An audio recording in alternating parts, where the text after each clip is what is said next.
Bueno, ¿Mm? buenas tardes, gente querida.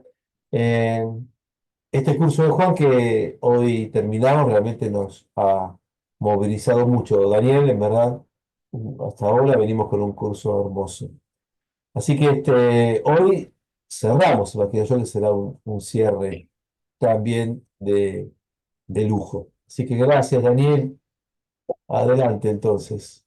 muy bien. Bueno, lo que tengo pensado para hoy es mostrarles un par de cosas de textos sueltos que preparé eh, del capítulo 6, del capítulo 7, un par de cositas y después terminar con el plato fuerte que es el análisis del capítulo 5 más desde un punto de vista arqueológico que les va a gustar. Así que voy a empezar compartiendo un par de cosas del capítulo 6. Capítulo 6 de nuestro querido Evangelio según San Juan es nada más y nada menos que la Eucaristía juánica, ¿no? ¿Por qué la Eucaristía juánica? Porque como Juan, ¿se acuerdan la primera clase que tiene una cronología diferente? La última cena de Jesús no es una cena pascual. Entonces no hay ningún relato de cena, hay lavatorio de los pies. Ahora bien, cuando nosotros analizamos esto, nos damos cuenta que bueno, ¿en dónde está la Eucaristía, no? Porque tiene que estar, es importante. Juan la desplaza a la multiplicación de los panes, con unos gestos que realiza Jesús, usando algunos verbos y con el discurso del pan de vida. Entonces aprovecha y en lugar de hacer un simple relato de última cena, como hacen los sinópticos, hace toda una teología de la Eucaristía, pero en la clave de la carne. ¿Se acuerdan lo que vimos la vez pasada? El verbo se hizo carne, puso su morada entre nosotros, etcétera. Entonces, no lo voy a analizar entero porque son como 60, 70 versículos, pero recordemos esto. Juan nos relata que Jesús está en el lago, la muchedumbre los seguía, viene la multiplicación de los panes. La multiplicación de los panes es obviamente lo mismo de siempre, porque la multiplicación de los panes no hay ningún misterio, es más o menos lo mismo. La gente se sienta, ¿m? Y a que la gente se siente sobre el pasto. Acá hay un dato interesante, ¿no? En el versículo 10 dice que había pasto abundante, hierba abundante. ¿M? Ese es un detalle, porque es un detalle pascual escondido. ¿Por qué? Porque la Pascua es la fiesta de la primavera, es cuando empieza a surgir las flores, el verde, el pasto. Así que fíjense qué oculto que pone que no está hablando de la Pascua, obvio, y no es una última cena, pero ese detalle de de los, de la hierba abundante es muy interesante, ¿no? Entonces, cuando dice que se sienten, no usa el verbo sentarse, usa el verbo reclinarse, ¿no?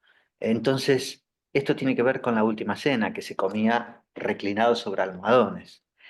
Jesús que toma los panes, da gracias. ¿Cómo se dice dar gracias en griego? Eujaristesas. Ahí está la palabra. Y los reparte. Entonces tiene muchísimos eh, elementos lingüísticos ocultos para mostrarte, yo no voy a relatar la Eucaristía más adelante, ahora les voy a dar una clave eucarística. Adelantemos. Todos se asombran, es el profeta que debía venir al mundo. Viene el cruce del lago, la tempestad calmada, y cuando lo van a buscar del otro lado, Jesús dice en el versículo 26, en verdad les digo, acuérdense el doble amén, ¿no? El doble en verdad les digo que ustedes me buscan no porque han visto signos, sino porque han comido pan y se han saciado. ¿Se acuerdan lo de los signos? Que Juan evita la palabra milagro y lo llama signo para que no te quedes en el hecho asombroso, ¿no? Admirable, de ahí viene milagro, sino que veas que eso es un signo y tiene un significado, te preguntes cuál es y vayas a ese significado que es el profundo. Siempre el significado es la misma persona de Cristo, ¿no? Él es el pan, Él es la resurrección y la vida, etcétera, etcétera. Bien, entonces, acá Jesús lo está haciendo explícito. Ustedes no vieron signos, o sea, vieron un milagro, pero no vieron un signo. ¿Se entiende? Se quedaron en el hecho. Entonces quieren repetir el hecho. ¿El hecho cuál es? y que comimos en abundancia y hemos quedado saciados. Entonces ahora Jesús va a decir, obren, trabajen, no por el alimento que se consume, que se deshace, sino el que dura hasta la vida eterna, que es el que les dará el Hijo del Hombre.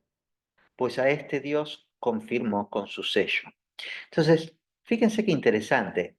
El pan que les está dando Jesús no es un pan eucarístico, obviamente, porque Jesús todavía no está resucitado. Entonces no puede dar su cuerpo si no está resucitado, obviamente. Si no, habría multiplicación de cuerpo, lo cual es imposible, o estaría invitando a Jesús a que le muerdan el cuerpo, lo cual también es absurdo. Entonces, ¿cómo lo dice Jesús? El que les dará el Hijo del Hombre. ¿Ven? El que les dará el Hijo del Hombre. O sea, después de la resurrección va a haber Eucaristía. ¿Está? Muy bien. Y entonces, ¿qué tenemos que hacer para hacer la obra de Dios? ¿No? Para realizar estas obras. ¿Por qué? Porque Jesús les dijo, trabajen. O sea, hagan obras. Y claro, a sonidos de un judío, a oídos de un judío, obras, trabajo es cumplir leyes, ¿no? Cumplir Torá.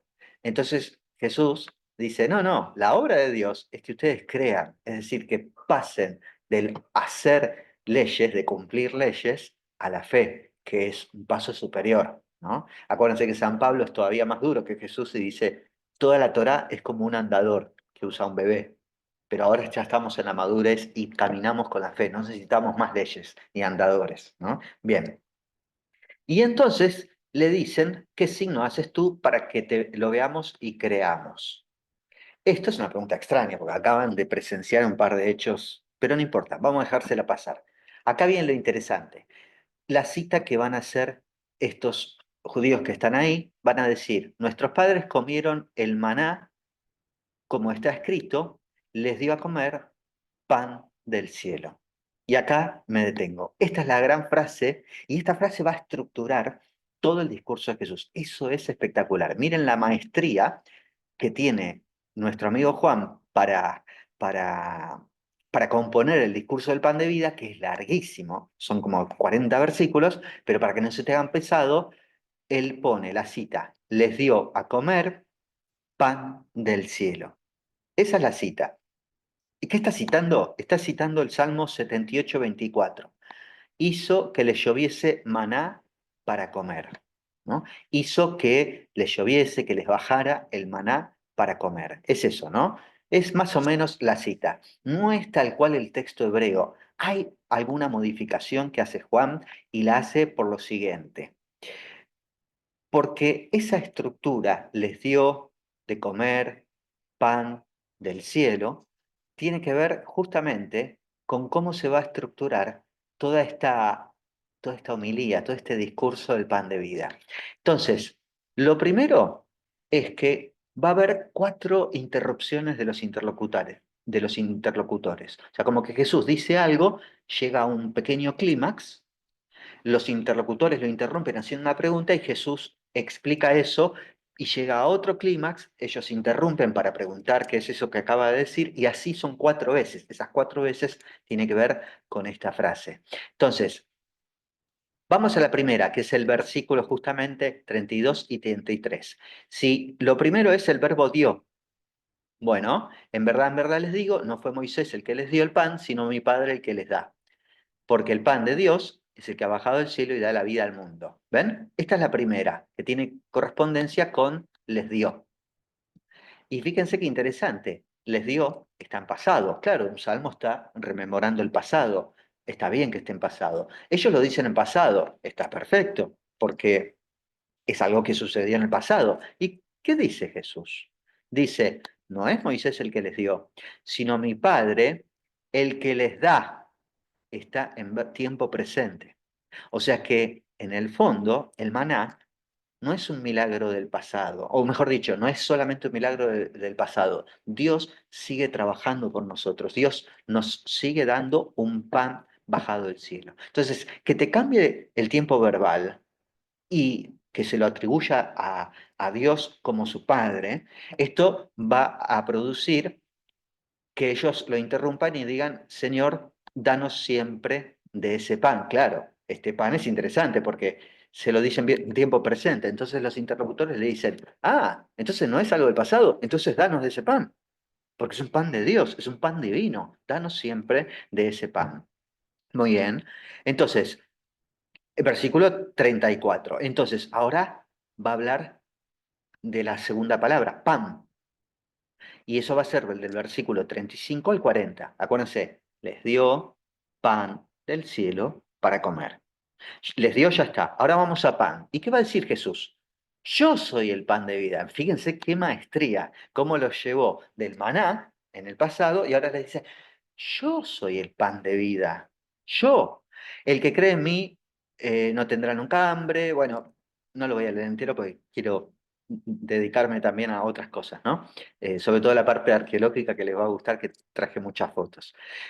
Ustedes me han visto y no creen, yo he bajado del cielo no para hacer mi voluntad, sino la voluntad del Padre. Esta es la voluntad de mi Padre, todo el que ve al Hijo y cree en Él tenga vida eterna y yo lo resucite en el último día.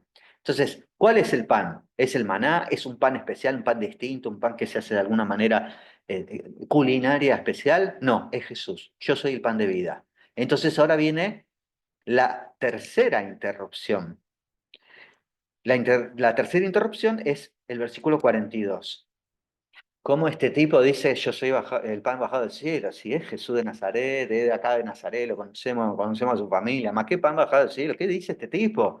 Comenzaron a murmurar. Bueno, esta tercera interrupción va a dar pie, acuérdense, les dio pan del cielo para comer. Entonces, ¿ahora qué toca? La tercera, del cielo. Muy bien, después de la interrupción, viene del cielo. ¿No es este Jesús, el hijo de José? Conocemos a su padre y su madre. ¿Por qué dice que ha bajado del cielo? Y entonces ahora viene la parte donde va a dar un paso más, que ha bajado del cielo. No es un simple ser humano. Es el pan vivo bajado del cielo, es el verbo eterno de Dios que se encarna en el tiempo. Entonces, bueno, no es que alguien ha visto al Padre, solo el que procede de Dios, yo soy el pan de vida, vuestros padres comieron el maná en el desierto y murieron. Este pan bajado del cielo es para que el que lo come no muera, ¿no? ¿Por qué? Porque es un pan especial, ¿no? El maná era perecedero y además te daba fuerza para la caminata en el desierto, cotidiana, diaria, nada más, no tenía nada de eternidad. Era una cosa natural. Yo soy el pan vivo bajado del cielo, el que come este pan vivirá eternamente. Ven cómo empieza a hablar de algo divino, eterno, y acá va a venir el otro clímax, y el pan que yo daré es mi carne para la vida del mundo. Chao. Metió la palabra carne, llegamos al clímax de los clímax. Entonces ahora va a venir en el versículo 52 la discusión de los judíos, ¿cómo puede este hombre darnos a comer su carne? ¿Ven? Ven cómo cada parte del Salmo, o mejor dicho, de la breve cita del Salmo, que es cierto que Juan la reacomoda, en el hebreo está un poco distinta, pero no importa, se lo permitimos porque en el fondo conserva el mismo sentido. Le cambió el orden de las palabras para crear esta tensión. Ahora, esta cuarta interrupción, ¿cómo nos va a dar su carne para comer? Corresponde con la cuarta respuesta de Jesús. Acuérdense, les dio pan del cielo para comer. Entonces ahora viene el comer, la cuarta y última parte, versículo 53. En verdad les digo, si no comen la carne del Hijo del Hombre y no beben su sangre, no tendrán vida en ustedes. El que come mi carne y bebe mi sangre tiene vida eterna y yo lo resucitaré en el último día, porque mi carne es verdadera comida, mi sangre es verdadera bebida. Que come mi carne y bebe mi sangre permanece en mí y yo en él. Fíjense cómo repite en cada versículo el verbo comer, comer, comer. Pero no es cualquier carne, es la carne del Hijo del Hombre que está en ese pan bajado del cielo, que es en el fondo el mismo Jesús resucitado. Entonces miren qué maravilloso, o sea, y eso que solo le dediqué 10 minutitos, pero quería mostrarles la maestría, cómo después de un hecho que uno diría, eh, no tiene Eucaristía Juan. ¿Cómo que no tiene Eucaristía Juan? No digas nunca que no tiene Eucaristía Juan. No tiene última cena. No tiene institución de la Eucaristía en la última cena, pero tiene un pedazo de homilía de Jesús, un pedazo de reflexión teológica profunda, estructurada en cuatro partes, con cuatro preguntas, basada en un versículo de un salmo. O sea, es espectacular. Y toda la teología eucarística que tiene el capítulo 6. Y va a seguir hablando Jesús, este es el pan bajado del cielo, no como el que comieron los padres y murieron, el que come de este pan vivirá eternamente. Y acá termina, porque acá ya viene que a algunos les choca esta idea de comer la carne, no entienden que es la carne del Hijo del Hombre, la carne de Jesús resucitado, ¿no? Entonces les repugna eso, lo cual es normal, y más a un judío por el tema del cadáver o de la sangre y todas esas cuestiones de pureza, y entonces qué duro es este lenguaje, y medio que lo dejan de seguir algunos a Jesús. Y esto quería mostrárselos para que vean cómo uno dice, Juan es muy distinto a los sinópticos, lo cual es cierto, ya se los mostré en el primer día, pero no es ningún tonto Juan. Entonces, él no te quiso relatar eso, bueno, pero te mete una enseñanza muy concisa, muy estructurada, muy escalonada y muy profunda en este discurso del pan de vida de capítulo 6. Ahora voy a pasar, bueno, también ustedes quieren irse, Simón Pedro le dice, ¿a quién iremos? Tú tienes palabras de vida eterna. Bien, entonces, y acá va a llegar el capítulo 7. En el capítulo 7 tenemos una fiesta, la fiesta de los tabernáculos, que justamente estamos viviéndola ahora en estos días, ¿no? Estos días que pasaron. Entonces, fiesta de los tabernáculos. Vamos a avanzar, suban a la fiesta. Yo no subo porque todavía no se ha cumplido mi tiempo, se quedó un tiempo más en Galilea, pero bueno, una vez que subieron todos a la fiesta en Jerusalén, acuérdense, es una de las tres fiestas de peregrinación, subió Jesús, ¿m? Un poco a escondidas, porque ya buscaban para matarlo. Bien, vamos a avanzar un poquitito. Miren qué interesante. Jesús dice, mi doctrina no es mía, sino del que me ha enviado. Si alguno quiere hacer la voluntad, si alguno quiere hacer su voluntad, conocerá si mi doctrina es de Dios o si yo hablo por mí mismo. ¿Mm? Esto es el tema de las obras que vos haces. ¿A quién dan gloria? ¿Vos querés, lo haces para que te sigan a vos o para que glorifiquen al Padre? Bueno, ¿por qué quieren matarme? Yo hice una sola obra. Bueno, empiezan a discutir sobre la ley de Moisés, pero ustedes quieren matarme. Y sigue, la tensión sigue, ¿eh? Vamos al 28. Jesús enseñando en el templo dijo, me conocen y saben de dónde soy. ¿Mm? En cambio, yo no he venido por mí mismo, pero el que me ha enviado, a quien ustedes no conocen, es veraz. Ahí fue fuerte. ¿No lo conocen a Dios? ¿Se lo dice en el templo en una fiesta religiosa? Bueno, entonces, sigue profundizándose la tensión, una tensión que se corta con un cuchillo. Acuérdense que son 7 días de fiesta, el primero y el último son solemnes, son tipo Shabbat que no se trabaja. Bueno, entonces, miren cómo va siguiendo. Los judíos decían, ¿a dónde se irá este que no podemos encontrarlo? ¿Se habrá ido con los griegos? ¿Estará enseñando a los griegos? Bueno, o sea, fíjense esta idea de que ya lo están buscando, o sea, se está por pudrir todo. Y después de toda esta tensión que te crea durante 36 versículos, Juan, miren lo que relata sobre Jesús. Dice que en el versículo 37 dice que en el último día, que es el más solemne de la fiesta, lo cual es cierto, estaba allí Jesús y miren lo que dice en el templo. Si alguno tiene sed, venga a mí y beba, quien cree en mí. Como dice la Escritura, de sus entrañas brotarán ríos de agua viva. Ahora Juan aclara a qué se refería con esa agua que iba a brotar. Se refería al Espíritu que iban a recibir los que creyeran en él, porque todavía no había sido dado el Espíritu, porque Jesús no había sido glorificado. De entre la multitud que escuchaba estas palabras, unos decían, este es el profeta, otros decían, este es el Cristo, ¿acaso el Cristo viene de Galilea? ¿No tenía que venir de Belén, de David? Bueno, se quedan en esa discusión que no es tan importante. Pero yo quiero que vean la maravillosa versículo 37. En el día más solemne de la fiesta, Jesús dice, si alguno tenga sed, venga a mí y beba. ¿Y saben de dónde viene esto?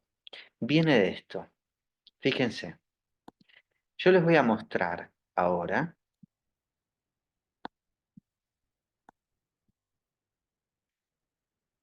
Acá tienen una especie de planito de Jerusalén. La Jerusalén moderna está, digamos, así en gris. Pero la de Jesús es la marrón, ¿está bien? Por eso acá está el Gólgota, él fue enterrado afuera de la ciudad, ¿no? Acá estarían las mezquitas, la explanada de las mezquitas actuales, que es el monte del templo. Acá es donde vamos a analizar, acá está la otra piscina que la vamos a analizar ahora en 5 minutitos que termine esto. Acá está el monte del templo, tiene muchos pórticos, muchas entradas para entrar a rezar, hay algunos que tienen piletas de purificación, otros que entras directamente. Bien, acá abajo tenemos algo que se llama la piscina de Siloé, que es donde Jesús manda a que ¿se acuerdan? El ciego le dice, ve a lavarte a la piscina de Siloé, ¿no? Que significa enviado. Es cierto, Shalach es enviar en hebreo y Siloé es un participio, significa enviado, que es muy lindo, ¿sabes? Porque Jesús dice, lavate en el enviado, pero el que lo cura es él, porque él es el enviado. El lavarse fue otra cosa, sacarse el barro. Bueno, no importa, es un juego de palabras. Pero ¿por qué es importante acá abajo? Lo que hay acá abajo es nada más y nada menos que una piscina. Y esa piscina de Siloé existe hasta el día de hoy. Fíjense, esto es una maqueta, ¿no? Que está ahí abajo, ¿ven? Y allá estaría el templo de Jerusalén. Por acá estaría el Muro de los Lamentos, acá están las puertas de entrada, ¿m? Y toda esta parte es la parte del antiguo Palacio de David, que ya no existía en esta época de Jesús, obviamente, ya había sido recontra destruido, todo esto es romano. Acá tenían esto que es como la cloaca máxima, ese es el nombre romano, toda el agua que baja por el valle, pero acá es agua pura la que está en la piscina. Y esta piscina es muy importante porque justamente en esta piscina se recogía, se llama piscina de Siloé, porque estaba la fuente de Siloé, ¿no? Y justamente es una fuente de agua natural y se usaba para purificar. Ahora, ¿ven estas escalinatas, todas estas escalinatas? Y el templo está ahí arriba. No es tan alto, será una caminata de 500, 600 metros y un desnivel de 200, 100, 100 y algo, pero, esto es lo que quiero comentarles. Les voy a leer un pedacito de la Mishnah. La Mishnah es un texto, se empieza a compilar en el siglo II y llega hasta el siglo IV, y es muy importante para el estudio del Jesús histórico y del Nuevo Testamento porque es todos los ritos, cómo era la última cena, cómo sabemos que se recostaban, que los almohadones que se comía con una mano, que se mojaba el pan, todo eso está en la Mishnah. Es grosa. La Mishnah tiene diferentes tratados. Bueno, un tratado es Pesaj, justamente, otro tratado es sobre las cosechas, un tratado sobre la pureza, otro tratado sobre el matrimonio. Bueno, hay un tratado que se llama Sukkot, que es la fiesta de los tabernáculos. Y miren, les voy a leer un pedazo de la Mishnah en castellano, obviamente. Miren lo que dice. Dice, los piadosos, con antorchas encendidas en sus manos, bailaban delante de la gente y recitaban canciones y alabanzas. Paréntesis, estos son los salmos del Jalel, que son todos esos salmos que empiezan con la palabra aleluya. Cierro paréntesis. Los levitas usaban arpas, liras, címbalos, trompetas y cualquier instrumento musical en las gradas que estaban entre el atrio de Israel y el atrio de las mujeres. Cantaban los salmos, dos sacerdotes que estaban de pie junto a la puerta también tocaban las trompetas. Cuando cantaba el gallo, o sea, antes del amanecer, digamos, son tempraneros los gallos, hacían sonar de vuelta las trompetas, pero con un toque sostenido. Cuando iban ascendiendo a las gradas y cada vez más iban tocando estas trompetas. A la mañana, cuando amanecía, se celebraba el rito de la libación del agua.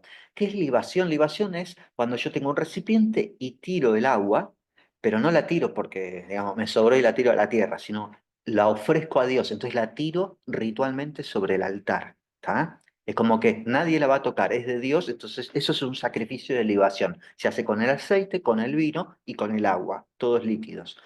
El sumo sacerdote lleva un recipiente de oro y baja las escalinatas hasta la piscina de Siloé. Saca agua y, acompañado por los sacerdotes y levitas y el pueblo, va regresando en una procesión que entra por la puerta del agua, que se llama así por esta ceremonia, y se leen pasajes de Ezequiel 47, 1, 12 y el resto de los salmos del Jalel, Salmo 113 al 118. Cuando llegaban al templo, se cantaba 3 veces el versículo de Isaías 12: sacarán aguas con alegría de las fuentes de la salvación. Y luego todo el pueblo respondía: Hosana, Señor, danos la salvación. Bueno, eso que les acabo de leer es cómo era el rito. Entonces, ahora imagínense, este rito, Ezequiel 47, por ejemplo, estos son los restos ahora, hoy en día. ¿Mm? Este rito, este rito de bajar y volver a subir, de Ezequiel, fíjense, miren qué lindo, ¿no? Porque se los quiero leer. Ezequiel 37, dijimos. No, 47, perdón. 47. Dice: el Señor me hizo volver a la entrada del templo y vi que brotaba agua por debajo del umbral hacia el oriente. La fachada del templo da al oriente, ¿no? Hacia donde sale el sol.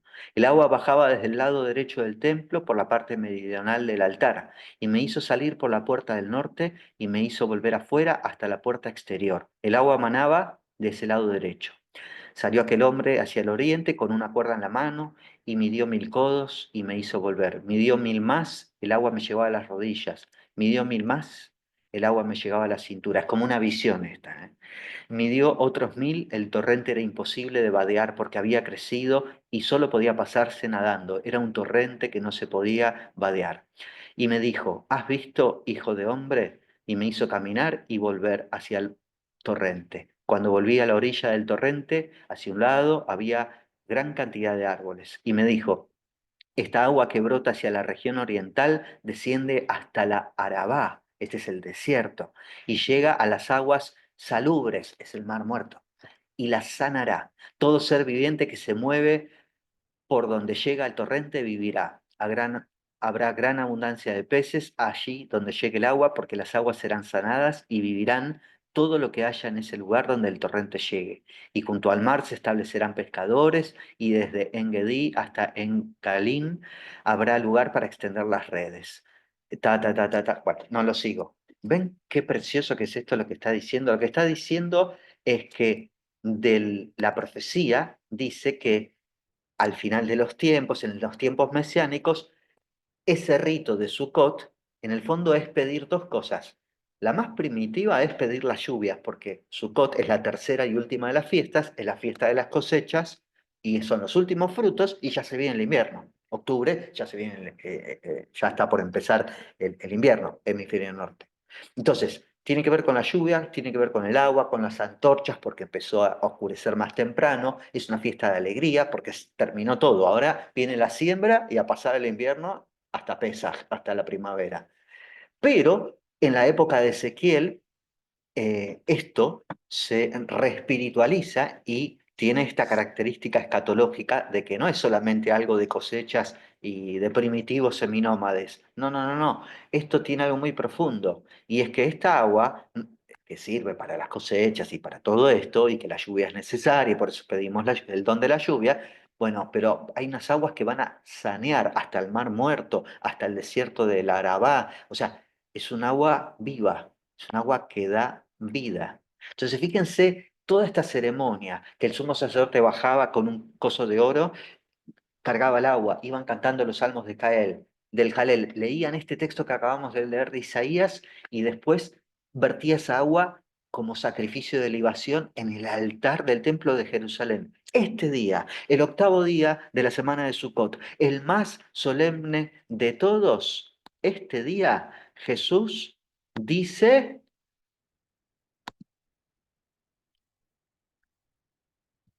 si alguno tiene sed, venga a mí y beba quien cree en mí. Como dice la Escritura, de sus entrañas brotarán ríos de agua viva. Miren qué maravilloso cómo compone Juan toda esta tensión para mostrarte cómo Jesús llega este último día y dice esta frase. Pero ¿de quién tenía que brotar agua viva? Del templo. Acuérdense, Jesús dice: destruyan este templo y en 3 días lo reconstruiré. Él es el templo. ¿Ven? ¿Ven qué maravilloso? Él es el templo. Él es el templo Él es el altar, Él es la víctima, Él es el cordero. Fíjense qué profundidad que tiene Juan, que no la ves venir, porque vos lo lees y dice, bueno, Jesús dijo otra de sus hermosas frases que lo metieron en problemas, pobrecito Jesús, y uno pasa la página. Pero fíjense que con el estudio de un texto de la Mishnah, con conocer las fiestas judías, sobre todo estas tres grandes fiestas de peregrinación, ver el contexto, qué rito se hacía ese día, porque Juan te dice, el último día, el más solemne de la fiesta, o sea, te quiere mostrar, quiere que vos sepas que ese día no es cualquier día, hay algo especial. En ese día Jesús habló del agua viva, que es su Espíritu Santo. Importantísimo, precioso. A mí me encanta ese texto, me encanta, pero por esto. O sea, y cuando uno lee todo ese rito descrito en la Mishnah, está bárbaro, está bárbaro. A mí me encanta. Bien, entonces esta es otra de las grandes y hermosas manifestaciones de Jesús. Bien, hemos analizado entonces un poquitito del 6, sobre todo la estructura, un poquitito del 7, que sería esto de Sukkot, y ahora vamos con el plato fuerte, que es el final de de nuestro curso de este año, si Dios quiere. Ahí estoy abriendo, muy bien. Y vamos a analizar el 5, capítulo 5. ¿Por qué el capítulo 5? Porque el capítulo 5 tiene que ver con lo siguiente. Capítulo 5 es una curación de un paralítico que está en una piscina, que está muy, muy, muy estudiado arqueológicamente. Entonces, Bethesda. Acá está el texto, pero acuérdense que ustedes lo pueden leer de sus propios textos. Eh, hay una especie de, ¿cómo se dice? De, de versículo que es el 4 que en sus Biblias no lo van a encontrar, no lo van a encontrar. Y justamente, pero quiero salir de acá. Ahí está, ahí está. No lo van a encontrar. ¿Por qué no lo van a encontrar? Porque el versículo 4 aparece solo en algunos manuscritos y es para aclarar justamente el tema de por qué se movía el agua. Yo digo, no quiero volverlos locos ni nada, pero me parece muy interesante. eh, Fíjense qué interesante, es un chiche, no es para volverlos locos, pero si uno va al texto, va a ver, eh, después de esto se celebraba una fiesta de los judíos. Jesús subió a Jerusalén. En Jerusalén hay, junto a la Puerta de las Ovejas, una piscina llamada en hebreo Betesda, ¿no? Betzata, depende cómo aparezcan los manuscritos, que tiene 5 pórticos, bajo los cuales yacía una muchedumbre de enfermos, ciegos, cojos y paralíticos. Había allí un hombre, miren, ¿ven? Va del versículo 3 al 4, miren en sus Biblias. Va del 3 al 5 y se saltea al 4. ¿Por qué? Porque el 4 es un versículo que fue agregado muy posteriormente para explicar esto, pero cuando se hace todo el estudio de los manuscritos, sobre todo en la época de Erasmo de Rotterdam y muchas de las Biblias clásicas, si ustedes buscan quizás las Biblias del siglo pasado, lo van a tener este versículo, pero es un versículo que no existía, ¿no? Es un versículo que aparece en códices mucho más tardíos, pero en ningún papiro antiguo ni nada de eso aparece. ¿Qué es lo que dice esto? Dice exactamente lo que les voy a leer, el versículo 4, porque yo lo puse a propósito, porque se entiende un poco más, por más que no sea parte del canon. El ángel del Señor descendía cada tanto a la piscina y movía el agua. El primero que entraba en la piscina, después que el agua se agitaba, quedaba curado, cualquiera fuera su mal. Ahí se termina el versículo 4. Pero se los quiero mostrar porque es importante para lo que les voy a mostrar ahora.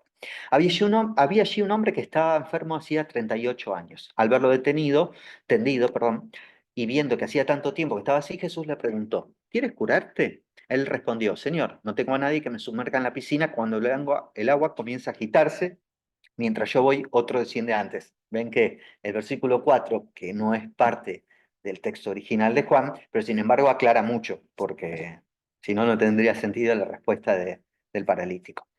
Jesús le dijo, levántate, toma tu camilla y camina. Enseguida el hombre se curó, tomó su camilla y empezó a caminar. Era un sábado. Los judíos dijeron entonces al que acababa de ser curado, es sábado, no te está permitido llevar tu camilla, claro, porque eso es transportar algo, no se puede transportar, porque es un trabajo el transporte. Él respondió, el que me curó me dijo, toma tu camilla y camina. Ellos le preguntaron, ¿y quién es ese hombre que te dijo, toma tu camilla y camina? El enfermo lo ignoraba porque Jesús había ya desaparecido entre la multitud. Después Jesús lo encontró en el templo y le dijo, has sido curado, no vuelvas a pecar. El hombre fue a decir a los judíos que era este, ¿no? Jesús, este es Jesús el que me ha curado, y ellos lo atacaban a Jesús porque hacía estas cosas en sábado. Jesús dijo, mi padre trabaja siempre, yo también trabajo. Pero los judíos era una razón más para matarlo porque no solo violaba el sábado, sino que se hacía igual a Dios llamándolo su propio padre. Esto último ya lo habíamos analizado, ¿está? No es lo que me importa ahora, me importa es otra cosa. Entonces, em, hay una basílica, una iglesia muy, muy antigua de la época bizantina, por eso se llama basílica. Ahora la tienen los franceses, lo tienen unos sacerdotes, unos frailes. No, es una de las pocas que no la tienen los franciscanos. Se llama Basílica de Santa Ana y Piscina de Bethesda. Está ahí en Jerusalén, se puede visitar, obviamente. Lo primero que les puedo decir es que Bethesda, bueno, no se sabe exactamente qué significa, pero una hipótesis es Bet Hisda. Hisda es una forma aramea de Gesed, que es misericordia. Entonces sería casa de la misericordia. Ahí me equivoqué, puse cada, perdón, casa de la misericordia. O Bet Eshda, que sería casa de la efusión. Son las dos grandes hipótesis que se manejan. Si viene del arameo, es casa de misericordia; si viene del hebreo, es casa de la fusión. Y si uno repasa cómo se va ampliando Jerusalén desde la época en que los jebuseos habitaban Jerusalén, que se llamaba Jebús, por eso los jebuseos, el rey David la conquista, de ahí se expande hacia arriba, el rey Salomón, hacia el monte del templo. Ezequías la expande, después vienen los babilonios y la destruyen en el 586, se vuelve a hacer chiquita. Los asmoneos, Herodes la amplifica y vemos que muchas veces, por más que va variando, siempre vamos a tener dentro de la parte amarilla la piscina de Siloé famosa que les mostré antes, y otras piscinas alrededor que se empiezan a construir para nada más y nada menos proveer de agua para los ritos de purificación y además para el templo. ¿Por qué es importante? Fíjense, acá tenemos, esperen que voy a mostrárselas mejor. ¿m?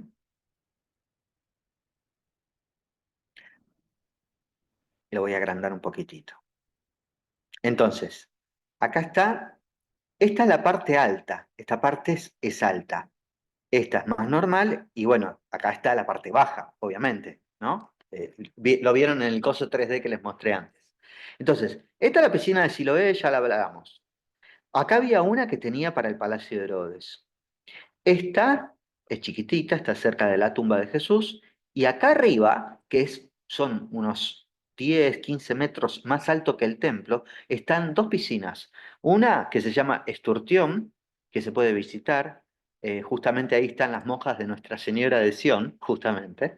Después está acá la piscina de Israel, que la usaban los varones, no tanto las mujeres usaban más otra acá para entrar al templo, y está acá, la piscina de las ovejas, en la puerta de las ovejas. Entonces, fíjense el relato que sustento histórico que tiene.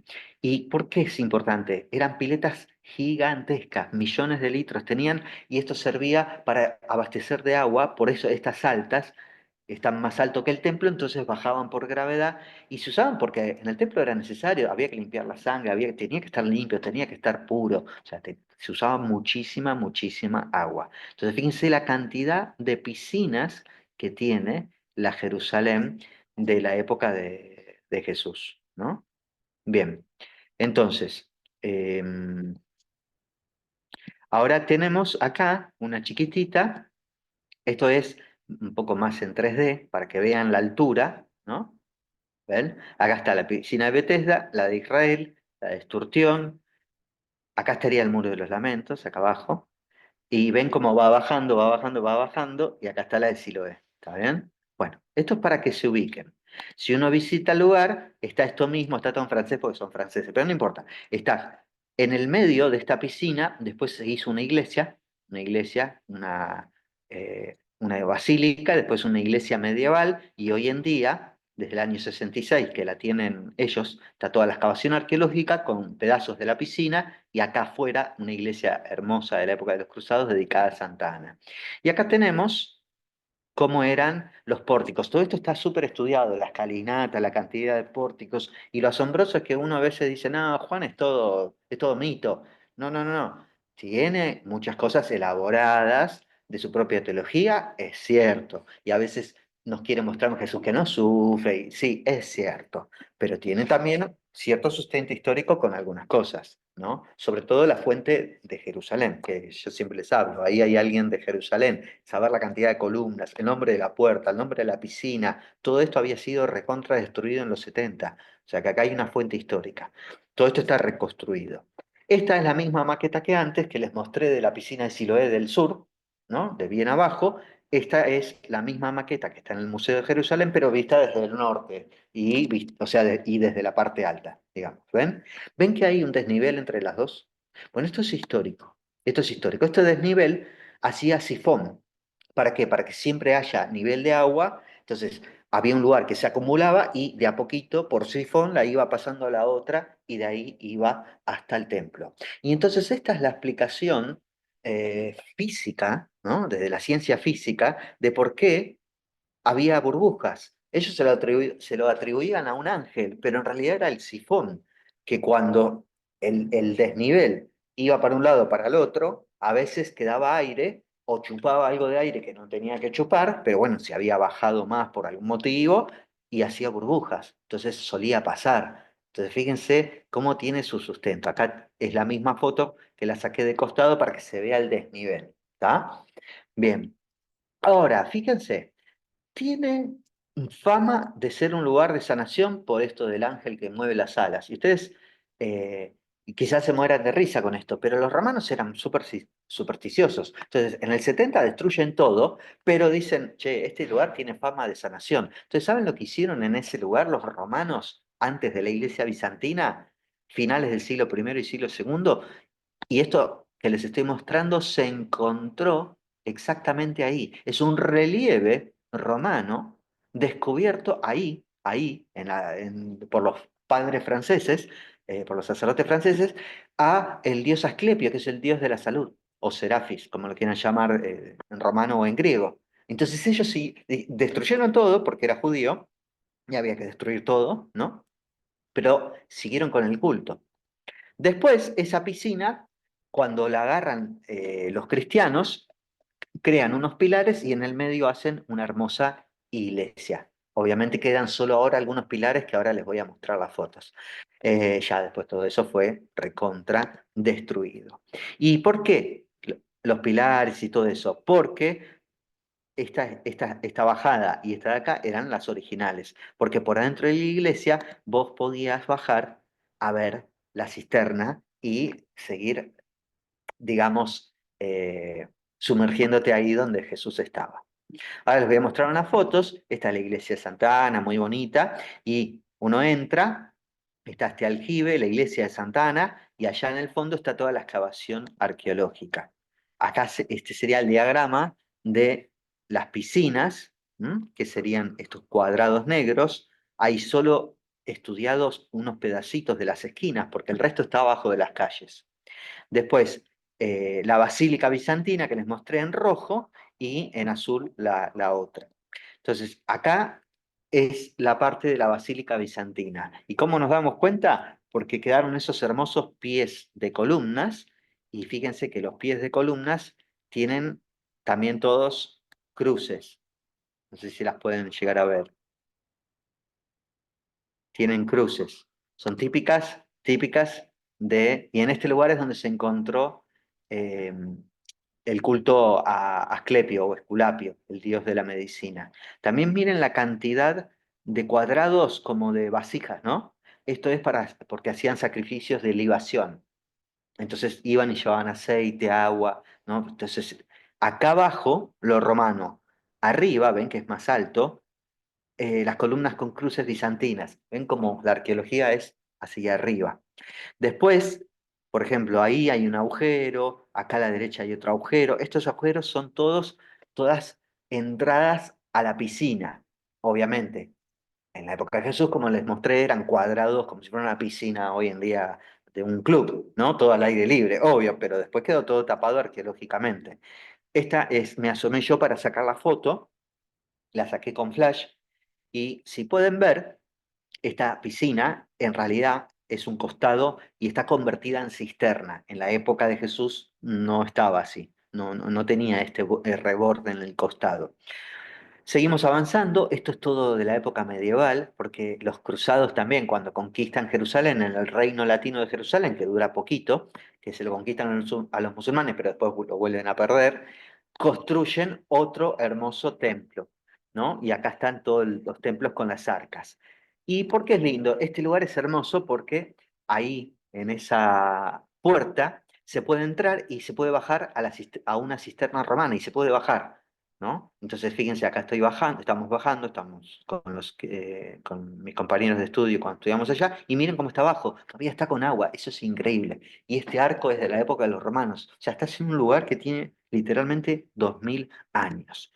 Y otra cosa que les voy a mostrar, muy interesante, es este color gris que está acá, que es distinto de todo lo demás. Con ese color gris, el estudio químico demostró que es una especie de... ¿Vieron lo que se pone antes de enduido, por decirlo de una manera? Este enduido tiene alto contenido de ceniza volcánica y es impermeable. O sea, habían encontrado los romanos una forma de hacer impermeables las cisternas de agua. Y coincide con la misma composición química que, adivinen, ¿de qué? Del Coliseo Romano, con lo cual se demuestra eso que se decía, pero que nunca lo podés demostrar porque no existe la máquina del tiempo, de que se llenaba de agua para hacer batallas navales. Bueno, se demostró gracias a esto, a que coincide químicamente todo este coso gris, ¿no? Y fíjense que el agua sigue estando, ¿no? Bueno, las piscinas tenían 95 metros por 55. 95 por 55. Y la profundidad, 22 metros. Miren, ahí estoy saliendo de la cisterna romana y esto es todo un costado, pero esto es tierra, ¿eh? O sea, imagínense, todo esto quedó cavado en tierra, tapado en tierra. Esta es la excavación arqueológica. En realidad sigue más para allá. Lo que pasa es que no podés hacer porque le tiras las casas a estos musulmanes y se desata una guerra. O sea, solo es un pedacito. Esto es mirando de arriba para abajo, para que vean la profundidad. Miren la profundidad que tenía. Miren la profundidad. Y hacia atrás, si hacemos zoom, se ve parte de las escalinatas donde iba la gente a meter las patas, a pedir la salud y todo eso, ¿no? Acá estamos de vuelta en el borde y estos son los pilares que quedaron de la iglesia medieval, ¿no? Que quedaron solo los pilares. Si uno camina, bueno, acá seguiría, ¿no? La piscina, pero no. Lo que hicieron muy inteligentemente para saber cuánto medía, ¿saben lo que hicieron? Hicieron una excavación, pero en lugar de hacer una excavación total, que como les dije no se puede, siguieron un borde y excavaron solo un borde hasta ver dónde termina el borde. Ya está, ya ahí tengo el ángulo recto y ya tengo lo que mide, ¿no? O sea, si yo tengo un ángulo y un ángulo, no necesito tener todo el cuadrado, ya sé la dimensión del cuadrado. Bueno, y así llegaron a la otra esquina. Este es el ángulo sudeste de la piscina. ¿M? Y si uno baja, tenés que bajar, bajar, bajar, bajar, y ven que la excavación arqueológica es re chiquitita, es recontra chiquitita, pero se ve justo la esquina de la piscina. Entonces yo con eso ya sé que tiene 55 por 90 y pico de metros. ¿Está? Una cosa súper, súper, súper importante que se encontró exactamente ahí es esto. Esto es una inscripción griega y más allá de lo que dice, si pueden ver acá abajo, acá está la Rho, ¿no? No, no, perdón, acá, arriba de todo. Acuérdense que en las lenguas, en el griego, en el hebreo, en todas estas lenguas antiguas no había espacios en esta primera época. Entonces, esta es la letra pi, ¿ven? La pi. Esta es la Rho, la Omicron, esta es la Beta, la Alfa, la Tau, la Iota, la Kappa. Entonces acá dice probaticos, probaticos. O sea que encima que sabemos el lugar, sabemos las dimensiones, coincide la arqueología, los textos, la tradición romana, bizantina, medieval, y encima se encontró una inscripción en griego con el nombre de la piscina que es probática. Sepan que próbata significa oveja, por eso las piscinas de las ovejas, de las ovejas. Decir piscina de las ovejas o piscina probática es lo mismo. Una está en griego y otra en castellano. Miren qué interesante, ¿no? Bien, y después, bueno, ahí está la iglesia de Santa Ana, muy bonita, esta es medieval, no tiene nada que ver con lo arqueológico, pero no por eso deja de ser preciosa y dedicada a Santa Ana porque hay un apócrifo más tardío, que dice que ahí, al lado de la piscina, al norte del templo, es donde vivían Santa Ana y San Joaquín, y que por eso la Virgen María nació ahí y fue donada al templo tipo Samuel, pero es recontra apócrifo, es... Así que, bueno, nada.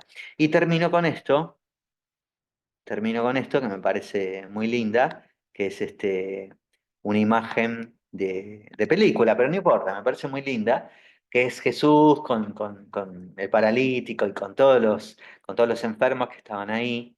Está muy bien hecha, o sea, ya sé que es una película, pero me parece muy bien hecha. El color de la piedra, el agua, la vestimenta, me parece preciosa, para mostrar, y después de haber visto texto, historia, arqueología, epigrafía. Hemos analizado capítulo 5 con bastante detalle y bueno, quedarse con la contemplación de este Jesús que nos dice, ¿no? Toma tu camilla y camina. ¿M? Y la otra frase que me gusta mucho, ¿no? Mi padre trabaja y yo también trabajo. O sea, hacer el bien no tiene descanso. No hay descanso para hacer el bien. No hay descanso para hacer el bien. Bueno, gente, hasta acá sería mi presentación del día de hoy, capítulo 5, 6 y 7, aunque lo hice en un orden distinto a propósito, porque quería terminar con este de fotos. Y acá con esto terminamos nuestro curso de Juan. Quedan unos minutos para charlar, si alguien quiere No, decir algo. de movida nomás que me queda fascinado con cómo este, nos has podido meter en el texto desde un lugar que no siempre se mete, ¿no? Que es desde los lugares, desde de alguna manera, desde las referencias arqueológicas o las referencias topográficas y geográficas, cómo eso ayuda a entender alguna cosa del texto. Yo te agradezco, por la verdad que como trabajo me encantó. No sé, el resto creo que sí, pero yo quería decirlo antes que todo el mundo, porque soy así de negativo. Sí. Sí, a mí me ayuda a mí mismo. Entonces, cuando aprendí estas cosas y estudié, dije, esto hay que pasarlo a los demás, porque Sí, yo lo disfruto y bueno, eh, con fotos, de una forma un poco más didáctica, más muy sencilla, lindo, muy lindo. pero sí, sí, sí, sí. Alguien pregunta dónde se puede descargar la Mishnah. Sí, sí, está online. Hay un montón de lugares gratuitos, generalmente judaicos, incluso hay lugares donde te aparece bilingüe, digo, por si Sí. alguno quiere, o sea, ni siquiera tenés que Hay que gastar. buscarlo, hay que Sí, buscarlo. sí, Hay muy que bien. demostrar, buscar Mishnah en castellano, o Mishnah bilingüe y ya está. Sí, sí, sí, sí, sí. Está, está así como está la Biblia online, está también la Mishnah. Sí, tal cual, porque Y el Talmud también. no es un texto de un teólogo del siglo pasado que te puede No, tener derechos de autor, es un texto antiguo que es libre, tal cual. sí. Sí, sí, sí. El Diego pregunta algo también, levantó la mano, Diego. Hola Daniel, buenas noches, gracias. Te hago una pregunta, a ver, parece bastante razonable que el evangelista, o sea, cuando el evangelista escribió todo esto, ya habían destruido todo, Jerusalén los Sí, romanos, ¿no? sí, Así que claro. parece bastante piola la idea de, con el recuerdo de todas estas cosas, puertas, piscinas, etcétera, adjudicárselas ahora a Jesús, porque de hecho estaba todo destruido y no funcionaba, o No, entonces pasa lo, Sí, sí, estaba todo La destruido. piscina dijiste que sí andaba, pero los romanos la hacían andar. O sea, cuando el No, evangelista escribió no, no, esto, no, los... un Ah, poquitito después, ahora te aclaro. ah, La destrucción fue el general Tito, que después va a ser el emperador de sí, Tito, y en por el eso, 70. claro, en el 70. Estuvo más destruido y cuando se ¿sabes cuándo se romaniza bien, bien, bien Jerusalén? Con Adriano, en el 132 después de Ah, Cristo. ¿Por ah, qué? Porque la destrucción de Jerusalén es más del templo y de la muralla. Pero los judíos huyen al desierto, para la sí, zona de Qumran, para la zona de Masada, y al año 125 va a venir un gran revolucionario que es Simón Bar sí, Kokhba, ¿no? sí, me acuerdo. Sí, Y con otros, y van a decir, bueno, es como la última de las guerras judías, y van a claro. decir, vamos a hacerle, bueno, la tenían perdida de entrada, ¿no? Anda a ganarle a los romanos, y obviamente perdieron. Y entonces ahí el emperador Adriano dice, vino Tito, le destruyó el templo y no se calmaron. ¿Sabes qué? Ah, Ahora voy a volar toda la ciudad. Y entonces a partir de ese momento, Adriano hace dos cosas. Tito ya había hecho la primera, destruir el templo. Adriano lo que hace es, no existe más de ahora en adelante Jerusalén, se va a llamar Aelia Capitolina, porque ah, el sí, nombre de él era Aelio Adriano, porque sí. adoraba al dios Sol. Bueno, muy bien, Aelia Capitolina, o sea, la capital de Aelio. Vamos a hacer un templo. ¿Cuáles son los lugares de culto?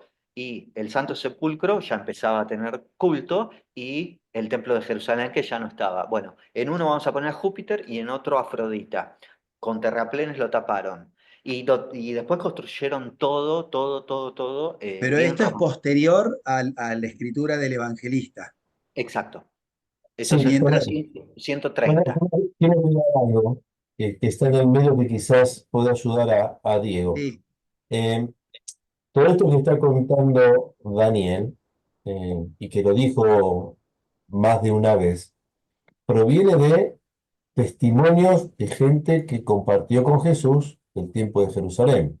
Sí, se atribuye a la comunidad de discípulos amados un origen de un discípulo de Jerusalén que conocía muy bien la cuestión. Entonces, más allá de en qué situación, en qué momento histórico, de qué emperador, se van escribiendo las diferentes capas de los textos del Evangelio de Juan, la tradición original refiere siempre a esos lugares Mm. que los testigos oculares habían visitado y habían compartido. Es decir, cuando llega, pues, esté o no esté, los que escriben están trayendo la tradición de testigos oculares. claro. Es así, Daniel, puede ser. Exacto. Sí, sí, ¿Mm? sí. Todo lo que es Tienen Jerusalén. recuerdos muy vívidos del lugar porque Muy Mm. fueron... certeros, además, David, porque, como dijo Daniel más de una vez, eh, este evangelio es producto de algunos discípulos o algún discípulo, que después se termina formando la comunidad discípula, que son de Jerusalén, tantos detalles, eso lo dijo Daniel varias veces, tantos eh, detalles no son casuales, no son inventados. El tipo conocía las fiestas, los lugares, las calles, las piscinas, las por casas. ejemplo, mira, Claro, el torrente. el tipo parecía aquello, un inspector de la zona. Vos Claro, sabés que una cosa, un detalle interesante que aprendí allá con un profesor de arqueología, que él decía que la palabra técnica del torrente Cedrón, porque en el arameo de la época de Jesús había como dos grandes términos. Una cosa era el río que era por lluvias y otra cosa el río que es constante, que no depende de la lluvia. Bueno, para eso hay dos términos distintos. Bueno, el torrente Cedrón es natural, no depende de la lluvia, porque brota de abajo, se puede visitar hasta el día de hoy. Y hasta usa ese término técnico. O por ejemplo, el empedrado que se dice Gabatá. Eso es súper técnico, no hay ningún evangelio que te nombre eso excepto Juan.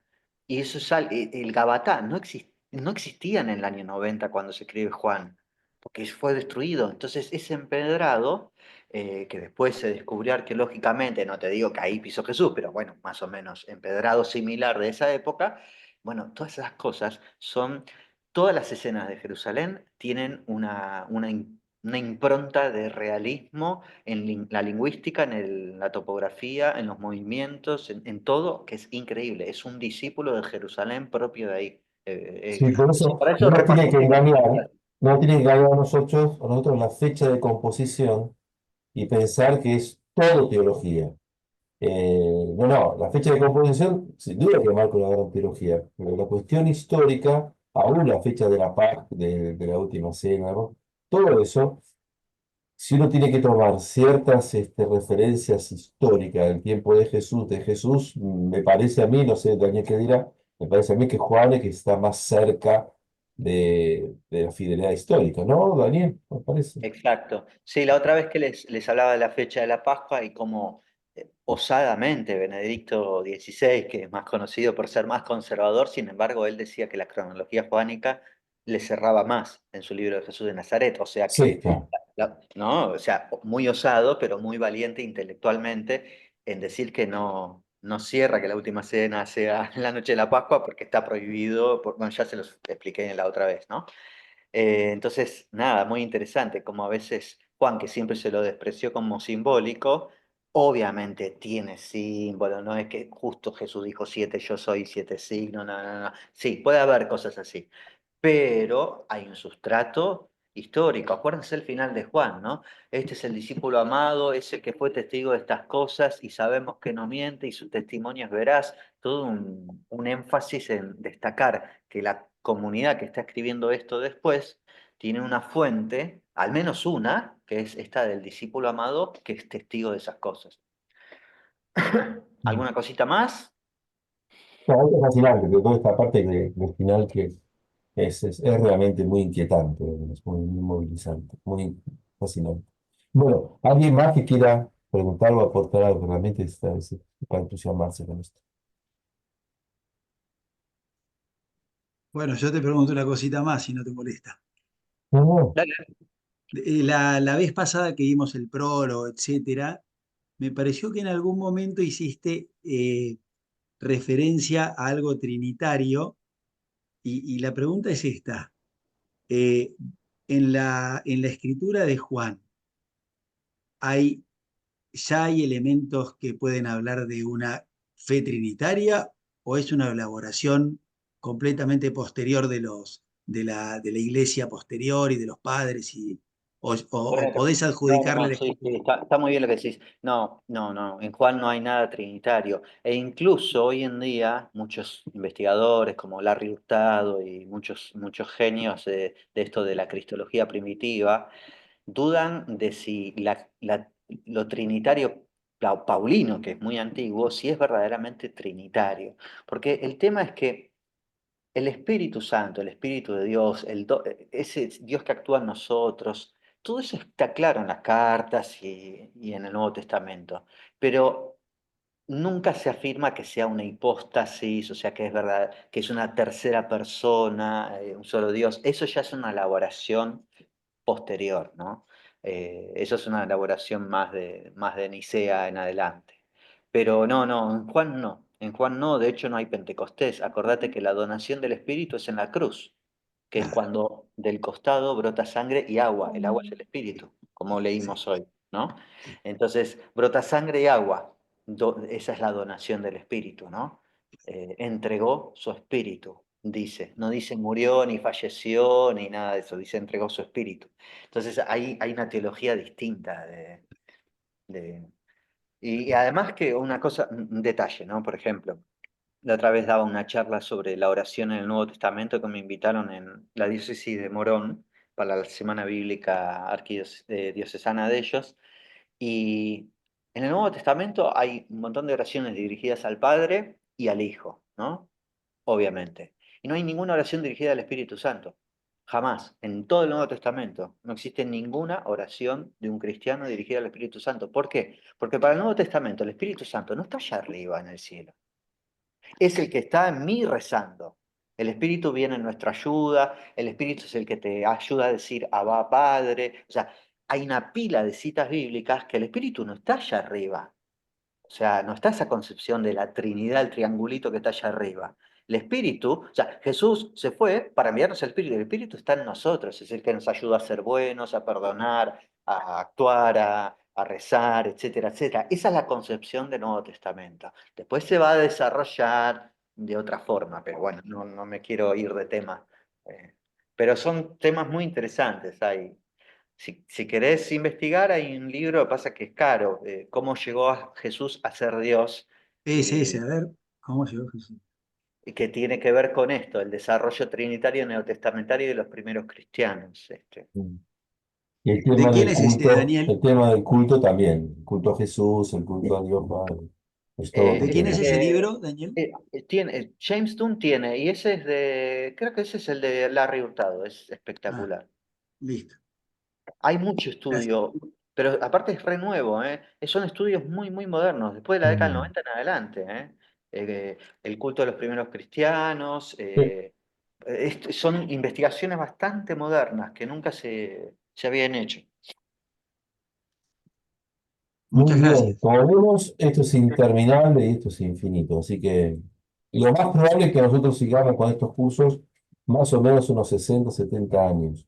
Así que pidamos larga vida a todos nosotros. La semana que terminamos el curso de Juan, terminamos esto. Recuerden que todo este cuatrimestre lo dedicamos a los evangelios. Tuvimos los evangelios a nivel general, la construcción, etcétera. Los evangelios sinópticos, el evangelio de Juan. Estamos trabajando en eso. Descansamos la semana que viene porque son solo 4 martes y justamente este mes tenemos 5. Y después ya arrancamos el otro con una dimensión de los evangelios que no siempre nos metemos, que son los evangelios apócrifos. ¿Qué pasa con ellos? Que es un tema también que tenemos que saberlo porque uno lo va pateando, no sé por qué, pero una vez hay que agarrar la pelota y ver para dónde la tiramos. Así que dentro de 15 días, vamos a empezar con la publicidad y todo eso, dentro de 15 días nos vamos a encontrar con los evangelios apócrifos. Son algo que es importante tenerlos en cuenta, porque además hay muchas cosas. Recién, por ejemplo, Daniel hablaba de que los apócrifos Santa Ana, San Joaquín, la Virgen, está al lado de la están presentes en varios lugares. Uno nunca, me parece, esa parte del museo que uno lo sigue de largo. Pero nos vamos a detener un poquito en eso. Gracias, Daniel. Muchas Sí, gracias. los apócrifos, sobre todo los bien antiguos, son Claro, importantes. Son importantes porque si bien no son leídos en el culto, no significa que, a pesar de algunas fantasías y esas cosas, no tengan también datos históricos. Sobre todo hay algunos que son del siglo segundo, o sea, son re sí, sí, antiguos sí. y Sí, pueden sí, tener... son Sí, sí, sí. casi contemporáneos a Juan. Antes de cortar, acá justo mientras hablaba José, googleé en la página de Sígueme, ven, estos son los libros de Larry Hurtado, eh, sobre todo, Señor Jesucristo. Lo que pasa es que este es gigante, es un libro muy caro, La devoción a Jesús en el cristianismo primitivo. Y si no, uno más chiquitito, que te lo lees más rápido, Cómo llegó Jesús a ser Dios. Es todo este proceso de trinitario, pero antes de los concilios. Estos son los 4 libros que tiene Sígueme, sobre todo, digo, nada, si no pongan... Lo que pasa es que, bueno, son de Sígueme, son caros, pero este es uno de los autores mejores que existen realmente.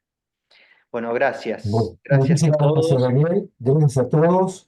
Y quedamos entonces descansando un Descansen. martes y volvemos eh, en noviembre. Abrazo grande. Gracias, Daniel. Gracias, Muchas profesor. gracias, Daniel. Excelente, excelente. Gracias, Gracias. José. Muchas gracias, es hermoso, gracias.